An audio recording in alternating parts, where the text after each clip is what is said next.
Ju-yume was a little depressed. The shelter was far too small, and if she had to remain here with the horny bad guy, problems were bound to occur at some point. I'm so young and sexy. I have a great figure. There is no way that bad guy will refrain from touching me. Should I escape into the desert now? But then again, I have no idea where I am or where I might go. And there are so many creatures out there, it'd be dangerous. If I don't escape, the holy temple of my body will be desecrated by that bad guy. Ju-yume struggled with the decision. The silver fox eventually got tired of running around, and it ended up taking a rest on the city's gate. Little Orange had grown tired too, and despite its meowing, it didn't bother jumping up. Whether it was too tired or simply understood its inability to ever catch the silver fox, she didn't know. The pet is just like the master. All it does is infuriate others. They are both just as bad as each other, Ju-yume thought to herself as she peered at the silver fox that was resting above the gate. She was mad. She didn't want to provoke it, however, as she had seen and felt firsthand how powerful the silver fox was. And so, she still contemplated whether or not she should escape.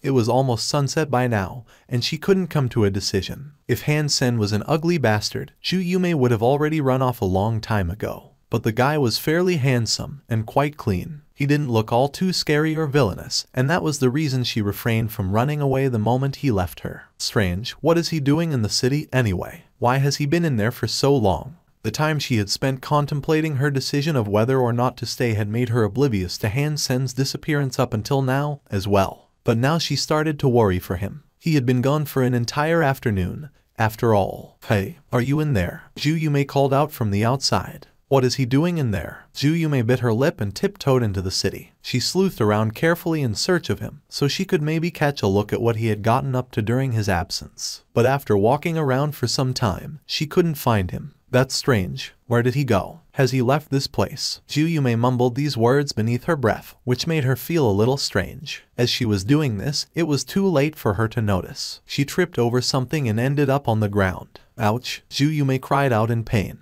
When she raised her head, she noticed Han-sen standing right in front of her. In one hand, he held a cake. In the other, a freshly brewed beverage. She also noticed he had changed his clothes, and his hair was damp. His body exuded a pleasant body wash fragrance. He had been in the shower. Where did you get all that from? Ju-yume asked, with eyes opened wide. I bought it, of course. How else would I get it? Han-sen gave her a look as if he was witnessing the feverish question of a mad woman. No, that's not what I meant. Where did you buy all this from? Ju-yume quickly asked. I bought it from a vending machine. Where else could I buy them? Han-sen returned a question. Ju-yume believed she was going insane. Without a care for how powerful he was, she grabbed Han-sen's arm and asked, You can leave this place. Well, duh. How else could I have bought such stuff? Han-sen smiled. How did you get out? Isn't there a spirit guarding the teleporter? Ju-yume asked with giddy excitement. I just walked. Big brother, if I offended you earlier, in any capacity, it was because of how young and reckless I was back then. Could you find it in your heart to forgive me? Ju-yume held on to the urge to try to strangle Han-sen. She hovered around him in a cute pose, smiling fondly towards him as she spoke. Okay, I forgive you. Han-sen nodded. Brilliant. Then come on, let's go. I'll pay you back once we're free from this place. When should we head out? Ju-yume had been driven slightly mad, after being here all alone for so long. I told you I forgave you, didn't I? I didn't say I'd take you out of this place, Han-sen calmly told her. Phew, what do you want? Ju-yume almost fainted in anger, and her finger trembled as she pointed it at Han-sen. Nothing. I just don't want to commit to the effort of getting you out of here, Han-sen told her, drinking his beverage. Ju-yume was fuming mad, but she knew there was nothing she could do. She couldn't beg, fight, or do anything for him. Suddenly, Ju-yume's eyes drifted to the snacks Han-sen had brought with him. She suddenly grabbed the bag and ran. While she ran off, she said, You drank all my beverages. This is payment for that. Ju-yume quickly jumped on top of Little Orange and presented Han-sen with an ugly face. She pulled the drinks and snacks out of the rucksack and shouted to Han-sen, Since you aren't going to make an effort to bring me away from this place, I'm going to eat all the snacks envisioning they are you. Ju-yume imagined the snacks were Han-sen, and so she ripped, tore, and bit into them to release her anger. It had been a long time since she last ate and drank like that. Once her belly had been stuffed and she couldn't eat anymore, she went to sleep atop Little Orange. Saving people was a good thing, but it was more often than not a troublesome task. If he brought Ju-yume out with him now, the Ju family would most likely be made aware of the connection he had with her.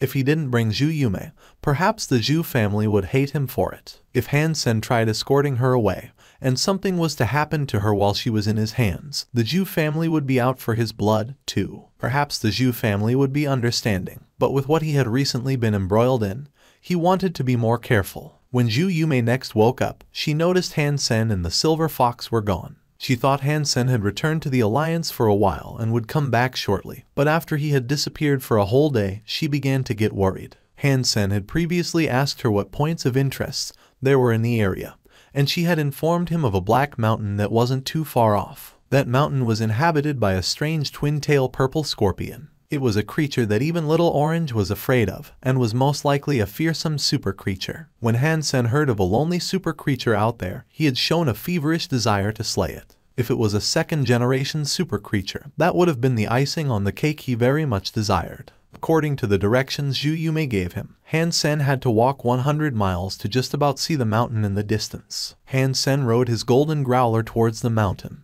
and with the silver fox by his side, all the other creatures that inhabited the area hid. He managed to detect the life force he had been searching for and hurried his golden growler up the slopes. Eventually, he laid eyes on the twin-tail purple scorpion, which he found wandering the foothills of the mountain. It was fervently digging into the sand. There were many black rocks in the hole it dug, and it was a trying task for it to remove them. The twin-tail purple scorpion was 1 meter deep, but Han Sen could not guess what it may have been searching for. Han Sen wanted to observe the twin-tail scorpion's strange behavior for a little while longer, so he did not summon his little angel to immediately attack the fiend. For a better view, he climbed atop a 10-meter-tall boulder, and then resumed watching the scorpion digging up the rocks. He had become quite keen. While watching, he opened his gene lock with the Dongshuan Sutra to observe its energy flow, and assert whether or not it was a second-generation super creature as he had hoped it to be. Han Sen was disappointed, however. The energy inside the scorpion was all blurred, and he could not watch the energy flow properly,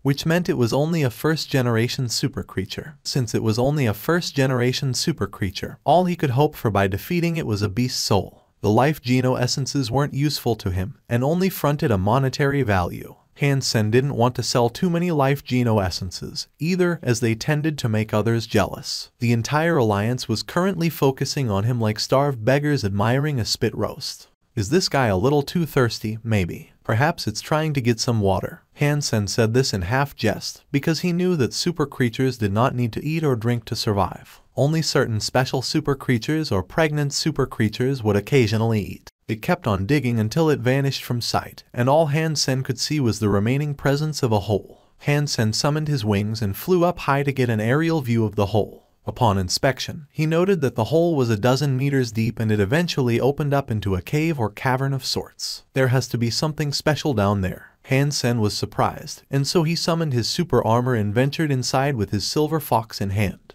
Once he had dropped down into the cave, he noticed the presence of an opening in one of the walls. He ventured closer to have a look, and what he saw surprised him. There was a further cavern inside, one that was massive. He couldn't even begin to predict how large it was. The twin-tailed scorpion was inside, snapping the bamboo-like plants. The shoots were hollow inside, but many of them contained big white bugs, not too dissimilar to silkworms. They were only about 10 centimeters long, but they looked juicy and fat. The scorpion ate the white bugs and bamboo together, which produced an echoing munching sound. If the scorpion is eating, that most likely means it is pregnant. Han Sen reviewed the situation and asked himself a number of questions. The bamboo and the white bugs in the cave were eaten in droves by the hungry scorpion. Eventually, it looked to be full and wanted to leave, and so it started to return in Han Sen's direction. Han Sen quickly made his exit and evaded the scorpion's sight. It wasn't long before the scorpion itself re-emerged, and when it did, it went up the mountain. Han Sen did not give the scorpion chase. If it really was pregnant, he knew it'd be a waste to kill it now. He much preferred the idea of waiting until it had given birth before slaying it and the baby. But Han Sen still had a strong interest in the bamboo he had observed down below and the white bugs they seemed to contain.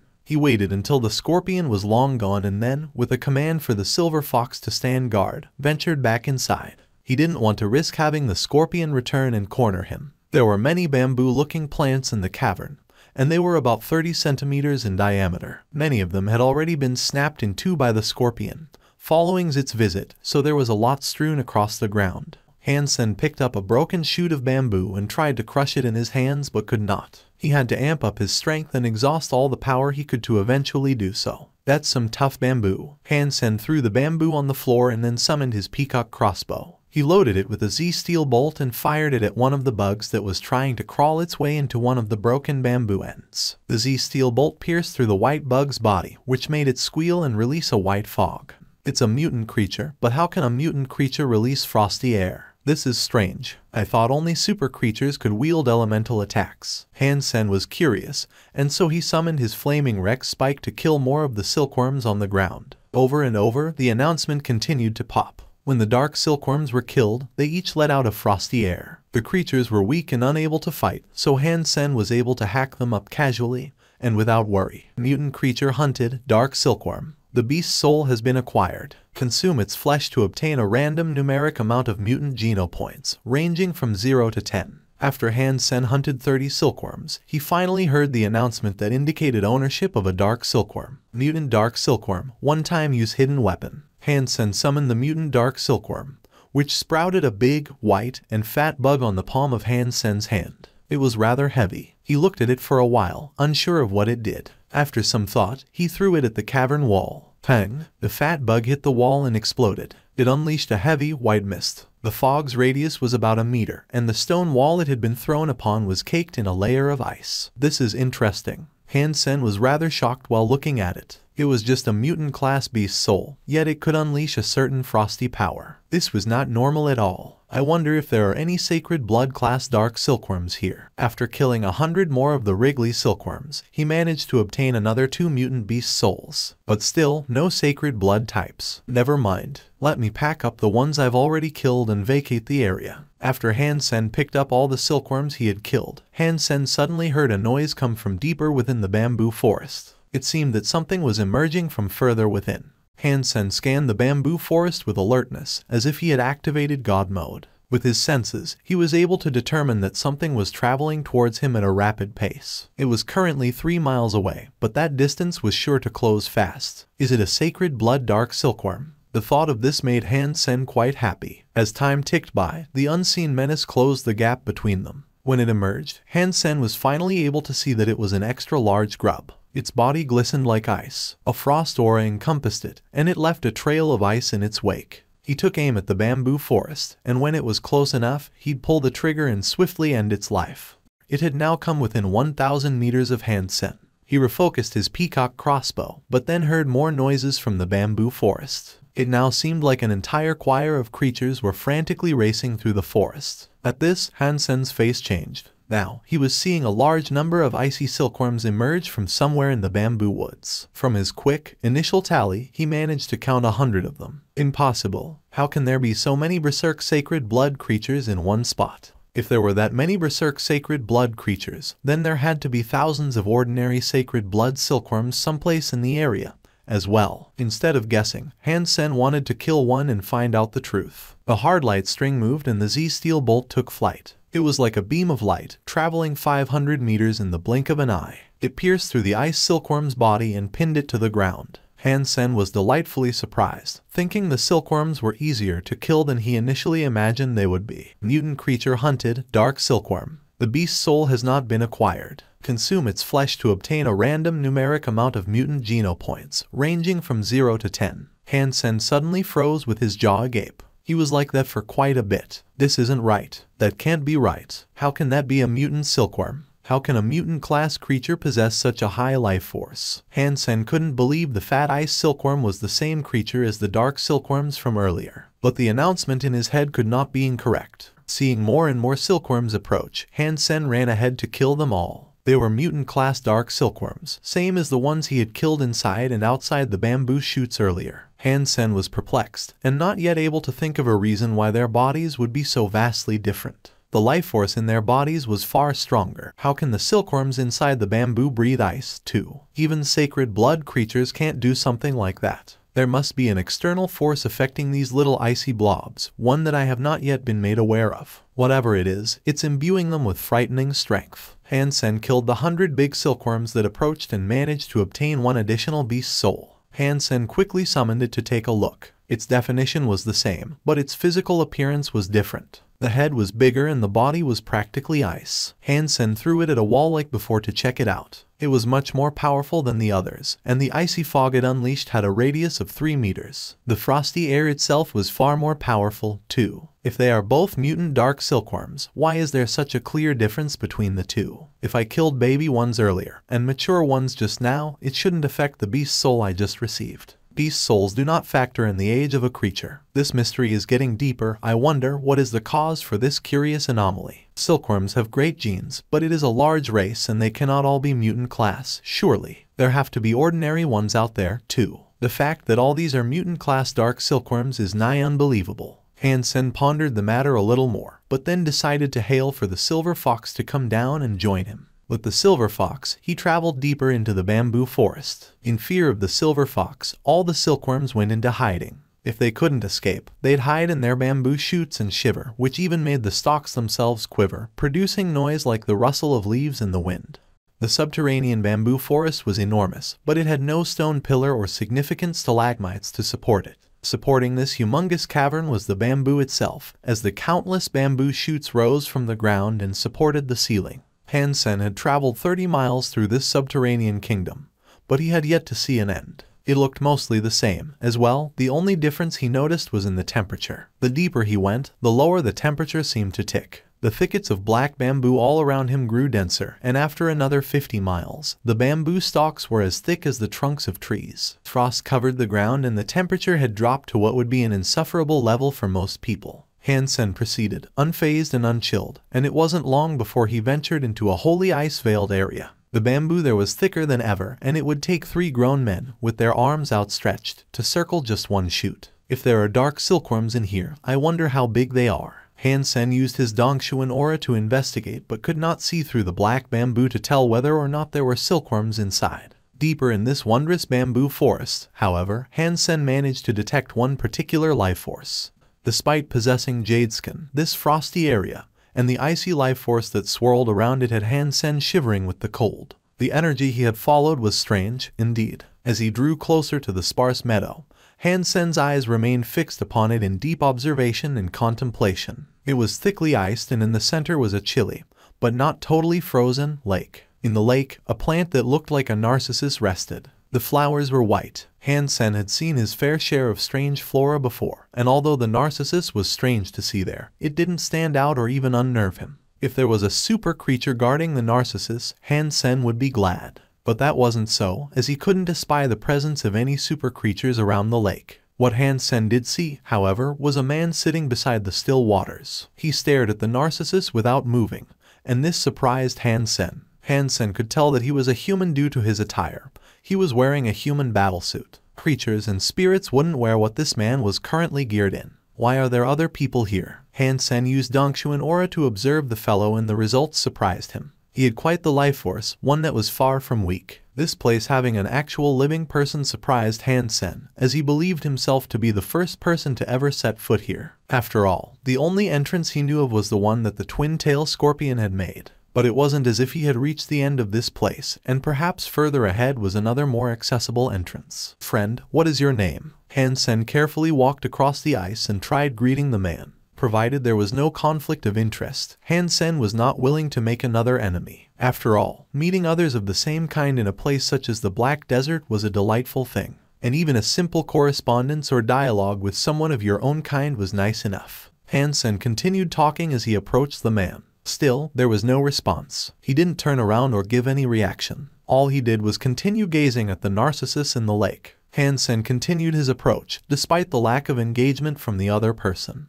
When he saw him more clearly, Han-sen was shocked. It wasn't a living man. The man's clothing was fine, but the body inside had been frozen solid. It was like an ice statue. The fact that only his flesh had been frozen was strange, indeed. His clothing didn't even have a speck of frost upon them. Also, he did not understand why the life force inside him seemed to swirl and suggest that he was a living person. Han-sen's face quickly became grim. The man before him wore a battlesuit, but its model was something that hailed from the previous century. It seemed to be a relic from over 100 years ago. How can this man be frozen here? Is he dead or alive? Han-sen's heart had been given a shock, and as he inspected the person, he noticed something in his pocket. Judging from its shape, it appeared to be a notebook or wallet. Han-sen came a little closer and attempted to take it out of the pocket, as he was direly interested in a clue that would tell him who this person was. Suddenly, Han-sen's heart leapt inside his chest and the silver fox on his shoulder stood up in alarm. Its hair was all standing up, and it made grunts of caution towards the water of the lake. Thank you for watching. Subscribe and enable notifications so you don't miss the next chapter.